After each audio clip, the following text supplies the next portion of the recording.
Emily, thank you very much for speaking with us. So let me ask you, we are going to be talking about disruption, but what does that term mean to you and how have you experienced it in recent years? Well, I'm a great fan of Professor Clayton Christensen. In fact, we're blessed that he sits on one of the TATA boards. And I still think his book, even though it's a decade old, The Innovator's Dilemma, is a classic Bible for the innovator. I see it as any new entrant into an industry that identifies new value and in doing so disrupts the rest of the industry. And Professor Clayton, his first theory was around coming in at the bottom of the pyramid and finding overlooked value. I think that has shifted, and now the vectors of disruption can come in, very much at the top, premium, as well as sort of slicing new value. Give us an example of that from your vantage point. Well, in terms of myself as a consumer, I really think what Tony Fadell did with his Nest company. I mean, he was blessed coming out of Apple with an army of talent. And Honeywell was doing a fantastic job of creating and providing functional air conditioners. But they weren't, appealing, they weren't a thing of desire. But they couldn't think. And they couldn't think. But not only did Tony come in and create something that had intelligence and connected it with the smartphone movement, but it also was desirable. It became a thing of beauty. I've been at dinner parties where people have talked with such joy about having a Nest in their home, and now to see seeing that as a platform, which can become more around the smart home, especially now with Google's backing. So I think that's really cool, and frankly, Honeywell just didn't see him coming. Another example that I also find interesting, and I have I'm pleased to see it in the market, is Airbnb. I've got a few properties around the world, and I don't want to rent them out, but I don't particularly want them sitting empty either. And I'm also somebody who's a bit quirky in my travel, so I like to go a bit off the beaten track. My husband hates B&Bs, and we tended to get it half right and half wrong. So when Airbnb came in and recreated what was a bit of a crusty, unpredictable offer, for the traveller, that as a platform has been interesting. But then to see governments talking about, let's create new policies for the sharing economy. So, I've lived in the Netherlands, I've lived in the UK, I've lived in the US. Governments now will say legitimately tax-free, you can rent so many days of your home through Airbnb. This is, creating wealth and options. And then if you want to be an Airbnb, but you can't be in the same city, a whole industry's concierge, so you can have like a concierge to look after your apartment. So I think those are two completely different examples of how disruption was created. But what really sort of ties them together is almost, frameworks are quite helpful to intellectualize problems. And I see it as, is there a new way that you're creating value? Is there a new way that value is being consumed? Is there a new way of quality control? And is there a new way of scale? And particularly with Airbnb, peer review, scale, they don't own any inventory. So it's a CapEx light model.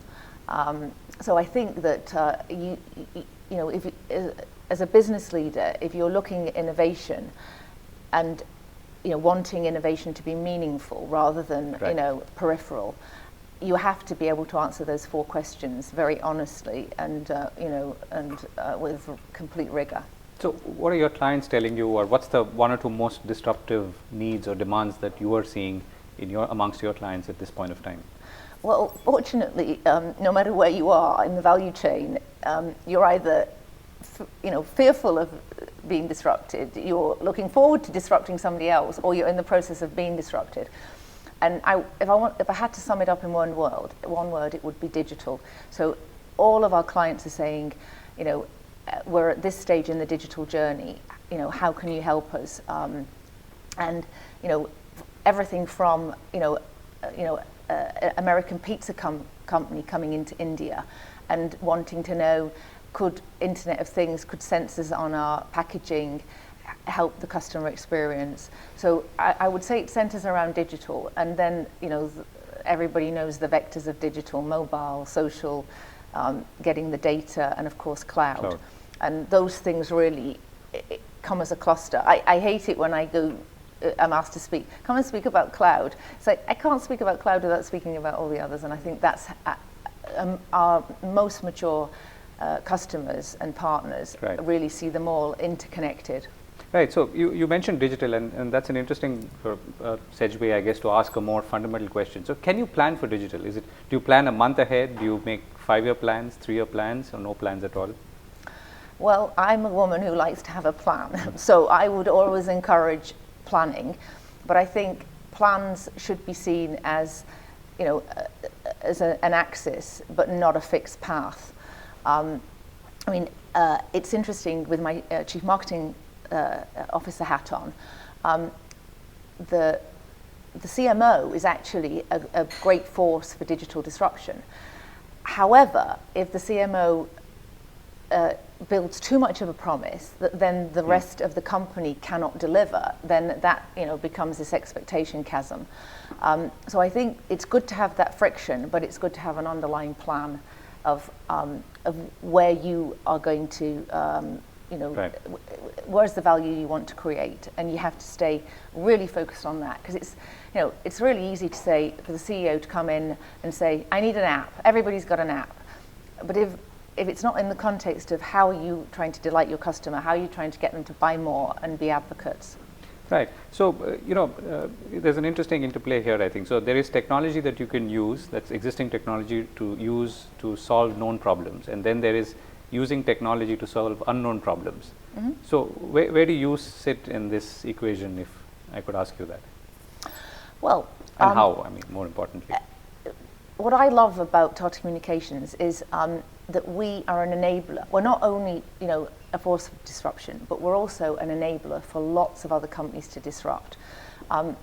So if a company is looking to go into cloud, it's really hard to do that on a point-to-point basis, because the whole point of cloud is you can launch businesses globally.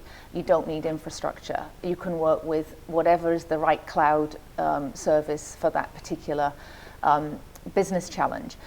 And if a CIO is left with the dilemma of having to build it all himself, then it defeats the agility, the whole principle. So we look for platforms like that where we can actually enable whole new value chains.